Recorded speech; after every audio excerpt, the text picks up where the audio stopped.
Les symptômes urinaires sont extrêmement courants dans la société, touchant près de 15 à 20% de la population générale. La plupart de ces patients, hommes, femmes, garçons, filles et enfants, peuvent être pris en charge sur la base d'une évaluation non invasive.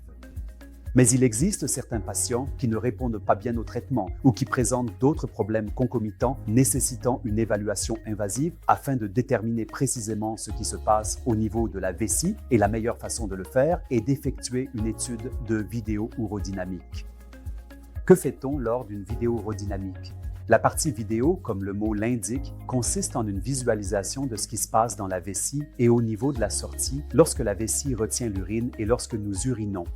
Tandis que l'urodynamique consiste essentiellement à mesurer les pressions et les sensations vésicales afin de comprendre comment la vessie stocke l'urine et comment le sphincter se comporte lors de la miction. L'utilisation de la vidéo-urodynamique peut être cruciale dans la prise en charge de la vessie neurologique. Elle peut s'avérer extrêmement importante chez les patients atteints de la maladie de Parkinson et qui envisagent une chirurgie de la prostate.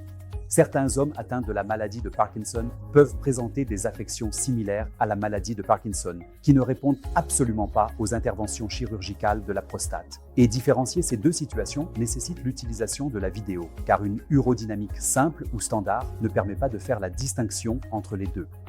Chez les patients présentant une vessie neurologique à haut risque, la vidéo-urodynamique peut être cruciale pour s'assurer que la vessie ne met pas les reins en danger et pour prévenir toute perte de fonction rénale, ce qui peut malheureusement survenir chez certains de ces enfants ou adultes si la vessie n'est pas correctement prise en charge.